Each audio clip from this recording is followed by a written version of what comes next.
congodialogue.com.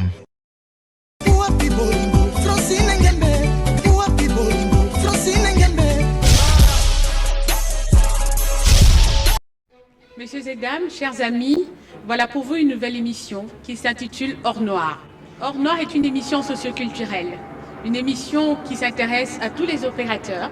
Vous êtes opérateur social, vous êtes opérateur culturel, vous êtes fashioniste, vous êtes politicien, nous sommes là pour vous. Vous voulez transmettre des idées? N'hésitez pas. Venez à notre émission, nous sommes là pour vous. Vous pouvez nous contacter sur notre page Facebook Hors Noir. Pour tout contact, rejoignez-nous sur notre page Facebook Hors Noir. Alors, n'hésitez pas. Del Piero Mantuba MP3. Del Piero Mantuba MP3. Monsieur Del Piero, bonjour. Bonjour madame. D'abord je salue tous les internautes. Mon nom est Del Piero. Je suis congolais d'origine.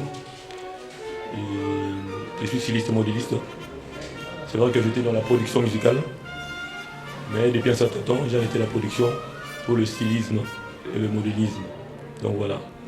Et comment êtes-vous devenu styliste? Qu'est-ce qui vous a poussé à devenir styliste? Il faut dire que, comme je disais, j'étais dans la production musicale et qu'à un certain moment dans notre communauté, la musique a été bannie. C'est un phénomène qui a pris vraiment de l'ampleur et que nous autres producteurs, nous avions besoin de continuer à survivre parce que nous avons des familles à nourrir. Et comme j'avais un carnet d'adresses, je connaissais des artistes, je connaissais des gens. Et entre guillemets aussi, j'étais dans le showbiz, je faisais le business, je vendais les vêtements. Donc je me suis dit tout simplement, je peux facilement aller faire le stylisme. Comme j'ai un carnet d'adresses, ça sera plus facile pour moi de faire la promotion plus facile. C'est un peu ça. Alors vous avez suivi une formation professionnelle pour devenir styliste? Non, de formation, j'ai une licence, un master en communication des entreprises et relations publiques. Mais dans la vie active comme ça, j'ai un don du dessin, du design. Vous savez, depuis à l'époque au pays, mes dessins étaient primés parmi les meilleurs. Donc je suis un très bon dessinateur. Donc le stylisme, ce n'est pas un hasard. C'est un art qui est inné, c'est inné quoi. Voilà. Donc dans ce cas, pour être styliste, il faut être un bon dessinateur alors? Au départ, parce que pour être designer déjà, il faut dessiner. Il faut être un bon dessinateur. C'est ça. Voilà. Est-ce que vous avez un public que vous ciblez? Piran's Couture, c'est une ligne qui est inspirée du style japonais, c'est une ligne de la haute couture japonaise. Donc c'est vrai que la haute couture n'est pas à la portée de tout le monde. Ça fait allusion au prix, par rapport au prix aussi. De A. De D, c'est des séries limitées. C'est une marque, on ne sort pas de collection en grande quantité. C'est une marque très limitée. Moi, on a opté à habiller les célébrités. Donc comme c'est des marques très limitées, par collection on sort peut-être une dizaine. L'avantage justement, c'est ça la différence avec d'autres marques. On sort une dizaine, on cible les célébrités. Par exemple, j'habille Kofi Olomide, j'ai habillé Papa Wemba à l'époque, King Kester Mene, j'ai aussi habillé aussi de Félix Boisé, quoi, de Fabregas, de Ritier, de toutes les stars congolaises que vous connaissez. Donc voilà. Et parmi ces stars que vous citiez, est-ce qu'il y en a un qui vous a peut-être stimulé, qui vous a donné envie, comme par exemple Papa Wemba, comme les gens disaient que c'était un sapeur? Exactement. C'est vrai que je suis d'origine congolaise, comme je disais. Nous avons tous grandi à l'époque avec l'idéologie de Molokai, la SAP. Donc Papa Wemba, c'était un vieux à moi. On parlait très bien, nous avions de très bons rapports. Quand j'ai commencé ma démarche de Piran's Couture, c'est un vieux qui m'a beaucoup soutenu. Et d'ailleurs, on va faire l'illustration des images où Papa Wemba m'a soutenu, le public pour avoir. Il m'a tellement soutenu que voilà, c'est lui qui m'a donné un coup de pouce. C'est ça. Et alors, est-ce que, je me pose la question, est-ce que vous aimiez la tenue africaine? N'est pas aimé, c'est trop fort, mais ça m'intéresse pas beaucoup. Ça m'intéresse vraiment pas beaucoup. Parce que comme je disais, Piran's Couture, c'est une ligne de la haute couture japonaise, inspirée du style japonais. C'est vrai que j'ai grandi ici, en Europe, mais j'ai des origines africaines.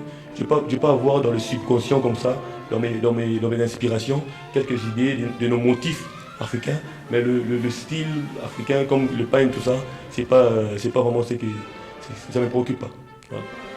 Et alors, comment est-ce que vous voyez d'ici quelques années, comment vous voyez votre évolution? Le futur, il n'y a que Dieu qui connaît. Hein. Nous sommes sur la bonne voie, je pense. Donc, ça fait déjà 4 ans que nous avons lancé la marque.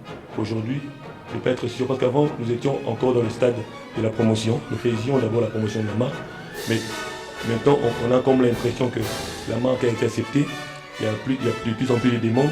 et que par rapport à ça, très prochainement, nous comptons ouvrir des magasins ici à Bruxelles, à Paris, mais aussi à Kinshasa. Donc je pense que l'avenir est assuré.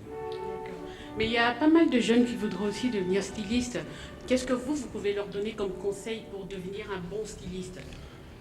Bon, je ne sais pas quel conseil je vais donner. Comme je disais, déjà pour être styliste, il faut avoir ces dons-là. Il faut avoir ces dons-là du design. Mais aussi, il y a des gens qui n'ont pas les dons innés. Ils peuvent toujours apprendre. Il y a des formations pour ça. Mais moi, je ne sais pas si c'est une grâce pour moi. J'étais déjà un très bon dessinateur au départ. Et que voilà, j'ai continué comme ça. Mais c'est vrai que pour devenir styliste, il faut faire des formations pour ça. Ou bien il faut naître avec. Donc voilà.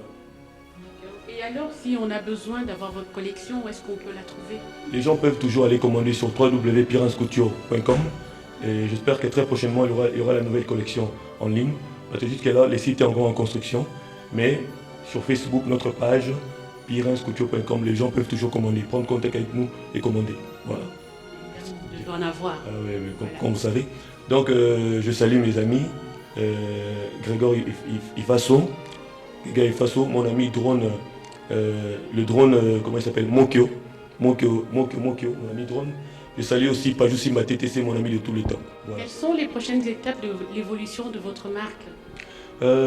Comme je disais, à part le fait que nous comptons ouvrir le magasin, mais très prochainement là, nous avons un très grand projet. C'est un film qui parle justement de la mode. C'est un film qu'on va tourner avec de grands acteurs de chez nous, à l'occurrence par exemple de Apo Firenze. C'est un film qui ont vu.